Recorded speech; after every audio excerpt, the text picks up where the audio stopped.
Paz do Senhor Jesus Cristo, que Deus abençoe a todos vocês. Sejam muito bem-vindos em nosso canal Escola Bíblica. Eu sou o seu irmão, o presbítero Carlos Henrique, e venho através deste vídeo lhe oferecer um áudio do livro de apoio da lição de número 12, que tem por título A Urgência do Discipulado.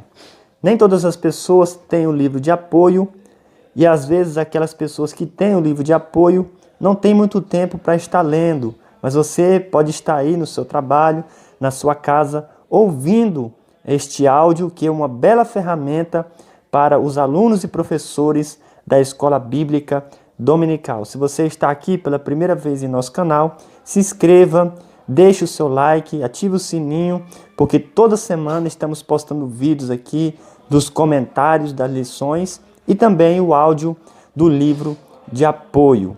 Amém? A necessidade do discipulado é urgente e desde o princípio é uma atividade imprescindível da igreja. Eu me lembro de que no início da minha fé recebi um livreto de discipulado, publicação do Ministério Bernard Johnson, com a seguinte pergunta na capa: e agora?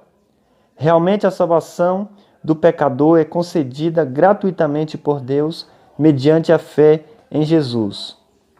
Mas a vida continua e o relacionamento com a família, os colegas de trabalho, na sociedade e na igreja precisa ser revisto.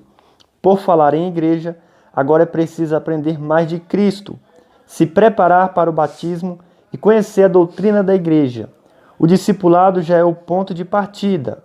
O Senhor mandou que a igreja fizesse as duas coisas. Portanto, vão e façam discípulos de todas as nações, batizando-os em nome do Pai, do Filho e do Espírito Santo. Mateus 28, 19. O que é o discipulado? A figura do discipulado aparece duas vezes no Antigo Testamento. Lançaram sortes para designar os deveres, tanto dos jovens como dos velhos, tanto do mestre como do discipulado. A organização dos músicos e cantores ocorria em 24 grupos de 12 pessoas estabelecidos pelo rei Davi. Estavam também entre eles um certo número de aprendizes no cântico e na música. Na segunda passagem lemos: guarde bem o testemunho e cele a lei entre os meus discípulos. Os discípulos de Isaías foram designados para preservar o testemunho e a lei, ou seja, as profecias escritas para evitar a sua destruição. Nenhuma delas revela algum relacionamento no sentido mestre-aprendiz. No judaísmo rabínico, o aluno-aprendiz se submete ao rabino e o acompanha por toda parte aprendendo e servindo o seu mestre. O objetivo é o aprendizado da lei de Moisés para entender e colocar em prática. Os principais mestres nas escolas filosóficas gregas são Sócrates, Platão e Aristóteles. Todos eles tiveram sua maneira de instruir os seus discípulos. Sócrates se tornou famoso porque fazia perguntas que levavam as pessoas à reflexão. Ele partia do princípio: só sei que nada sei. Iniciava as discussões afirmando nada saber diante do oponente que julgava saber tudo. Com perguntas hábeis, demonstrava a certeza do oponente, levando-o a reconhecer sua ignorância. Não faz preleções, mas introduz o diálogo como forma de busca da verdade. Sócrates, o mestre de Platão, que fundou também sua escola, os seus discípulos eram cuidadosamente selecionados e eram instruídos em todas as questões vinculadas à filosofia. Ensinava o aluno a pensar em lugar de transmitir doutrina. Aristóteles, aprendiz de Platão, diferentemente de seu mestre, ensinava os seus discípulos enquanto caminhava em volta. Por isso, tornaram-se conhecidos como peripatéticos. Esses filósofos desenvolveram temas das mais diversas áreas do saber humano, cada um segundo o seu método. O Novo Testamento emprega o substantivo grego mathetes, discípulo, aprendiz. Essa palavra é derivada do verbo mantanon, aprender, e só aparece nos evangelhos e em Atos. O termo discípulo em nossa língua vem do latim discípulos, no verbo disco, aprender, estudar. Não confundir discípulo com aluno, pois o discípulo é um que não somente aceita o ponto de vista do seu mestre, mas que é seu partidário em crença e prática. O grande dicionário Sacone, na língua portuguesa, define discípulo como aquele que recebe lições de um mestre ou líder e adota sua doutrina, procurando seguir-lhe os passos. Um discípulo é um seguidor, aprende e segue em suas instruções. Os evangelhos fazem menção dos discípulos de Moisés. João Batista teve discípulos e alguns deles se tornaram seguidores de Jesus. Os fariseus também tinham seus discípulos. O verbo ensinar em façam discípulos de todas as nações é mateteuo, fazer discípulo, discipular, de onde vem o substantivo matetés. Mas há outro verbo usado com frequência para indicar os seguidores de Jesus. Akolouteo, seguir, ir após, acompanhar, que dependendo do contexto diz respeito ao discipulado. O Senhor Jesus se distingue de todos os mestres gregos e judeus, dos filósofos e dos rabinos no método e conteúdo. O número no discipulado de Jesus era muito maior e envolvia mulheres. Jesus não esperava por seguidores voluntários, mas com a autoridade divina. Ele os chamava. Os discípulos de Jesus são chamados para o serviço do reino de Deus e para realizar atos poderosos. Eles renunciam a si mesmo e sem precondição opressiva. Os 12 apóstolos foram escolhidos por Jesus dentre os demais discípulos, como representação simbólica das 12 tribos de Israel. A lista dos 12 aparece nos evangelhos sinóticos e em Atos, mas o número dos discípulos de Jesus era grande. De uma só vez, ele enviou 70 discípulos para a obra da evangelização em cada cidade e nas aldeias. O apóstolo fala de mais de 500 irmãos que de uma só vez viram o Senhor Jesus ressuscitado. O efetivo desse discipulado era composto por homens e mulheres de todas as camadas da sociedade, ricos e pobres, autoridades e cidadãos comuns, intelectuais e leigos. Um dos 12 era Zelote, Simão, chamado Zelote. Hoje os discípulos de Jesus são todos os seus seguidores em todos os lugares. O discipulado acompanha a pregação do Evangelho desde o princípio e é de fundamental importância como base inicial na formação cristã no novo convertido. A liderança da igreja, principalmente na área de evangelismo e discipulado, jamais deve se descuidar dessa nobre tarefa. O ministério de Jesus se baseava na trilogia pregar, ensinar e curar. Jesus percorria toda a Galileia, ensinando nas sinagogas, pregando o evangelho do reino e curando todo tipo de doenças e enfermidades entre o povo. Já falamos sobre a cura divina no capítulo 10 e sobre a evangelização no capítulo anterior. Neste capítulo estamos falando do discipulado na igreja, que é o ensino para ser seguidor de Cristo, ou seja, é o ensino bíblico básico para o novo convertido, para o seu desenvolvimento espiritual. O ministério de ensino ocupa espaço relevante no cristianismo. Aparece na lista dos dons da graça de Deus. O que ensina, dedique-se ao ensino. Os primeiros discípulos se dedicaram a essa tarefa. O tripé do discipulado: palavra, comunhão e serviço. A grande comissão na qual estamos incumbidos, conforme ordem do Senhor Jesus, é a tarefa de pregar e fazer discípulo. A palavra, a comunhão e o serviço são a base para o discipulado. A oração é tanto coletiva como também individual. Faz parte do desenvolvimento e crescimento espiritual.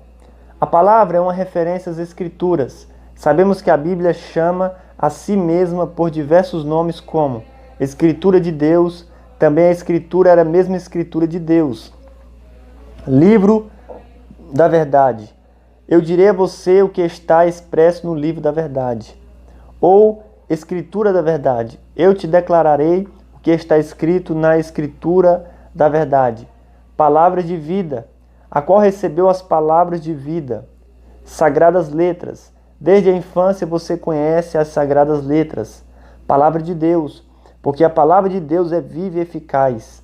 A expressão palavra de Deus, para se referir à Bíblia, é mais frequente. Às vezes nos referimos às Escrituras simplesmente como a palavra. O próprio Deus é a fonte de autoridade das Escrituras. A autoridade divina da Bíblia deriva de sua origem em Deus. A chancela de autoridade espiritual é vista de maneira cristalina nas Escrituras, como assim diz o Senhor Deus de Israel. Assim diz o Senhor Deus, a palavra do Senhor veio a ele, como está escrito na profecia. O Senhor Jesus Cristo chama as Escrituras sagradas de a palavra de Deus. Todas essas expressões revelam a fonte dessa autoridade. Nenhum livro na história da humanidade influenciou tanto as nações como a Bíblia. Isso nos vários aspectos da vida humana, nos relacionamentos, no lar, no trabalho, na sociedade e na igreja, na forma de governo de praticamente todos os países do planeta. É o livro mais traduzido no mundo.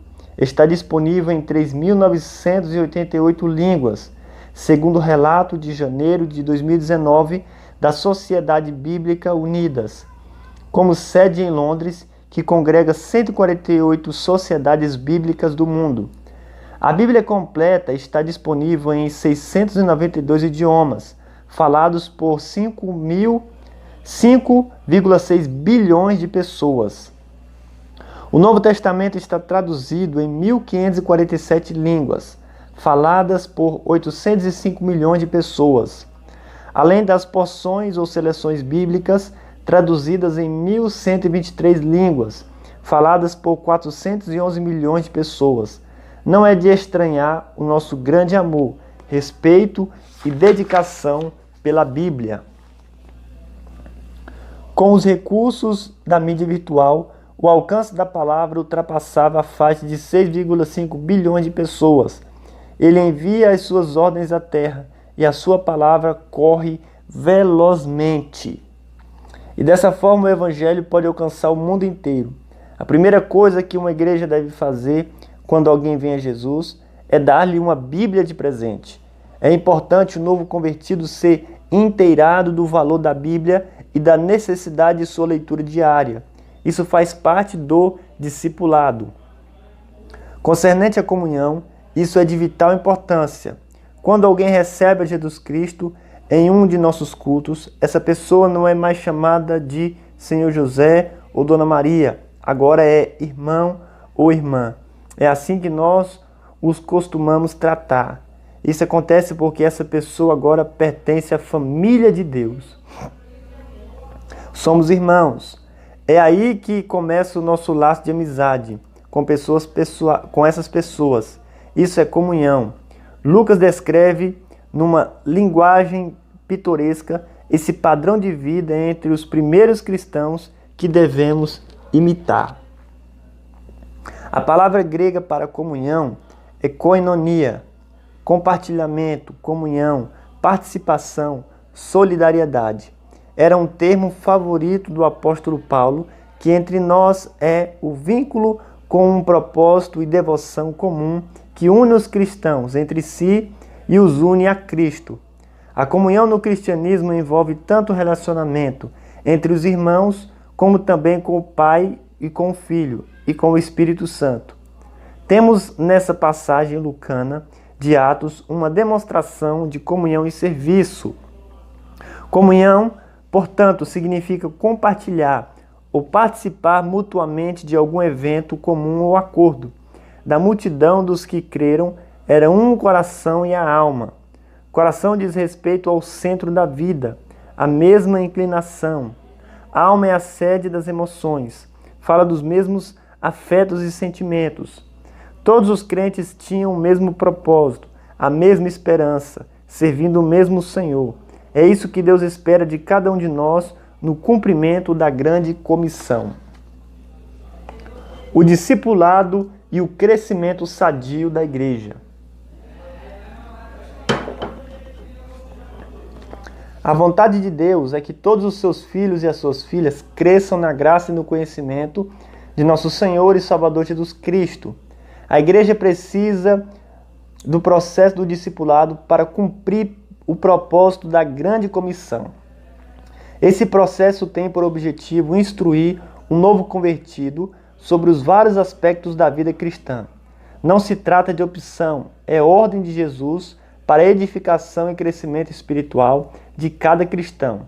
Esse crescimento deve ser quantitativo e qualitativo, ou seja, em número e em qualidade espiritual. O discipulado prepara um novo convertido para o aprendizado teológico mais aprofundado. Isso acontece na escola bíblica dominical, pois os cursos teológicos são excelentes, mas têm duração e limitações curriculares. A vantagem da EBD é que ela não termina nunca, não tem prazos para matrículas, recebe alunos de qualquer idade e de qualquer credo religioso. Ela permite um crescimento salutar, progressivo e atualizado. Uma pesquisa realizada nos Estados Unidos, em março de 2020, pelos institutos Ligonier, Ministry and Life, em que apresentavam algumas afirmações teológicas tanto para o público geral, como também para o público evangélico, para que concordassem ou discordassem delas. Selecionamos duas dessas declarações. A primeira, Jesus era um grande mestre, mas não era Deus, dos americanos evangélicos. 30% concordaram, 66% discordaram e 4% não tinham certeza. A segunda é: Jesus é o primeiro e o maior ser criado por Deus. Os que discordaram foram 29% e 6% não tinham razão. Em dezembro de 2016, a Folha de São Paulo publicou uma pesquisa abrangendo vários aspectos políticos e social na sociedade brasileira, com a declaração: todas as religiões têm o mesmo valor, porque todas levam ao mesmo Deus. Por incrível que pareça, 50% dos pentecostais responderam que concorda com ela. A pesquisa separou pentecostais e não pentecostais, mas não separou pentecostais dos neopentecostais. Mesmo assim, é um número assustador. As seitas se aproveitam dessa ignorância para causar divisão nas igrejas e destruir lares. O problema está na falta de discipulado e de incentivo pelo estudo da palavra de Deus. Estamos vivendo uma geração de analfabetismo bíblico sem precedentes. São muitos os que procuram igrejas como um encontro social para passar tempo, mas que ainda não têm a mínima noção do significado de ser cristão. Trata-se de um número considerável que sequer conhece a verdadeira identidade de Jesus e nem a sua singularidade. É lamentável. Jesus disse: quando o Filho do Homem vier, será que ainda encontrará fé sobre a terra? Lucas 18:8. Que é um discípulo? O discípulo é um aprendiz, seguidor, adepto dos ensinos de uma escola ou de uma pessoa em particular. Chamamos de discipulado na fé o aprendizado de um discípulo por meio de seu mestre na igreja para ajudar a desenvolver o seu caráter espiritual. O termo discipulado vem de discípulo, que significa aprendiz, aluno, seguidor. Quem não sabe quem é Jesus pode ser discípulo? Que Deus abençoe a cada um de vocês. Se o Senhor nos permitir, na próxima semana estaremos aqui trazendo mais um comentário e também mais um áudio do livro de apoio. Deixa aí o seu like e se inscreva em nosso canal. Nos ajude também sendo membro de nosso canal. Que Deus abençoe a todos, em nome de Jesus.